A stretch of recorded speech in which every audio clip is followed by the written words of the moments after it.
Welcome back to another episode of Warren Cali. In this episode, I'm going to talk about the Poccet Hood Compton Crips. Poccet Hood originally started off as the Corner Pocket Crips in 1972. In the 80s, they started going by the original Poccet Hood Compton Crips, or just Poccet Hood for short. The Poccet Hoods are allies of hoods like the Santana Blocks and the Anzac Grapes, just to name a few. Poccet Hoods are rivals of Pirus, especially the Fruittown Pirus, and Hispanic gangs like Largo 36. Just like how when most things go in the hood, Poccet Hoods were allies with now rivals the Front Hood Compton Crips. They're also rivals of hoods like the Carver Parks and the Southside Compton Crips. In '98, a few reputable Poccet Hood Compton Crips got into an altercation with Baby Lane from Southside Compton Crip. Baby Lane is Tupac's supposed killer. This altercation ended in a shootout, which all involved either went to jail or lost their lives. Baby Lane was on the wrong side of the gun that time. With that being said, let's get into some cases involving the Poccet Hood Compton Crips. Deshaun was from Front Hood Compton Crip, but lived in a city called Apple Valley with his fiancée Tamara. A lot of motherfuckers from different cities in LA move to places like this for a better life, thinking they're going to escape the hood and the violence that come with it. But a bunch of other people be thinking the same shit, so a lot of these small cities be full of new people that are from gangs all over LA County. But with that, you never know, you can still run into your enemies. Like, look at this street. Would you think you'll run into some ops living on this fucking street? This fucking far out? This shit look like a town on Jeepers Creepers or some shit. November 24th, 2012. Deshaun was washing Tamara's car in their driveway on Sereno Road. He noticed her gray Buick parked right by their house. As he walked up on the car drove away. A few days later, Deshaun and Tamara was at a store. Deshaun noticed the same gray Buick and two men inside named Marvin and Tobias. They were from his enemies, the Poccet Hood Compton Crips. Inside the store, Deshaun ran into Marvin. Marvin yelled out to Tobias, "He one of them niggas, bro." Marvin and Tobias walked out and went inside their car. Once Deshaun walked out the store, Tobias got out the car and walked up to Deshaun, but he didn't say anything. Marvin said, "Where you from, cuz?" Deshaun replied, "You know where I'm from." Marvin replied, "I'm from Poccet Hood, cuz." Deshaun and his fiancée heard this and got in the car and tried to drive away. But the Poccet Hoods got in their car and followed and tried to hit their car, but it didn't go farther than that day. 3 days later, November 27th, Deshaun and Tamara arrived to their home. What they didn't know was the Poccet Hoods were posted on their block, waiting for them to return. As Deshaun got out the car, Tobias ran towards him with a strap and started blasting. Deshaun ran to cover Tamara, then Marvin ran up and kicked him off of her and started shooting Tamara. Both corner pockets then fled. Deshaun was shot twice, but survived. But Tamara wasn't as fortunate. She lost her life.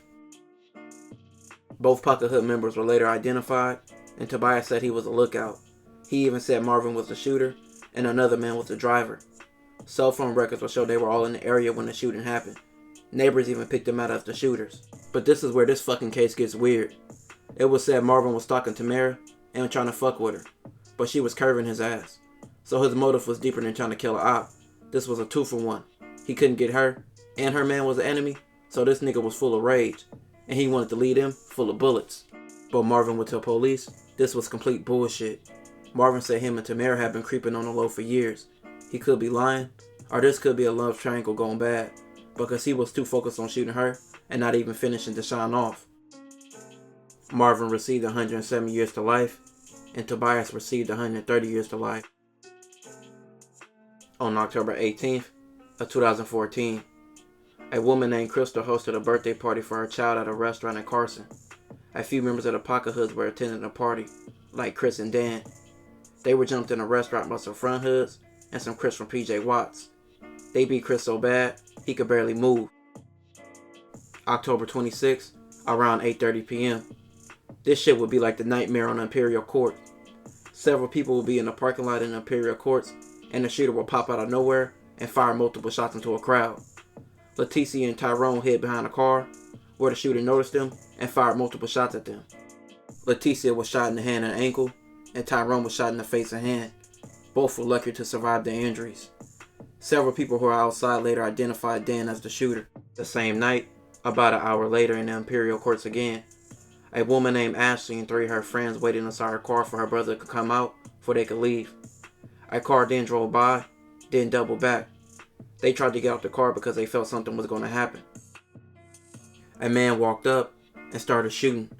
Ashley's brother, who had just walked outside by this time, was shot in the shoulder, and their friend Sam was shot in the head. He lost his life.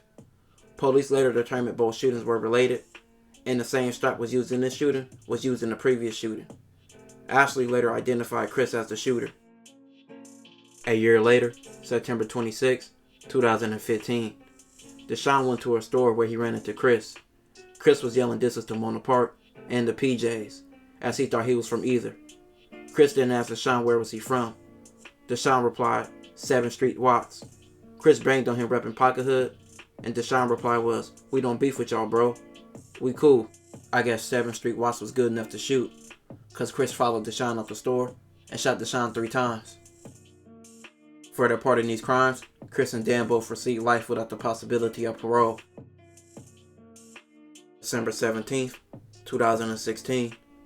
Rianne was with her boyfriend Jose. They drove to a store to get a few things for their night. Jose saw a friend and began talking to him inside the store. Soon 5 men came inside the store and began mugging Jose and his friend. Jose's friend asked one of the 5 men where was they from. He replied, Fruitown, Peru. Jose's friend was from Largo 36, and his reply was, oh y'all cool, and he walked away. The 5 men then left as well. Rianne and Jose began to drive to her house on 130th Street, where they did notice a white car following them. The white car pulled alongside of them and began to fire.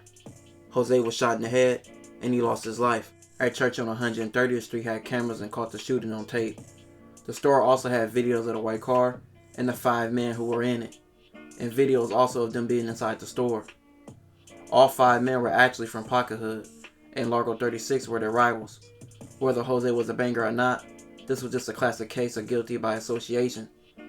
Him talking to a dude from Largo decided his fate. Of the 5 men, only Damon and George were charged with the shooting. Damon and George both received 170 years to life. This will conclude this episode. If you haven't already, check out my previous videos. Don't forget to like, comment, and subscribe.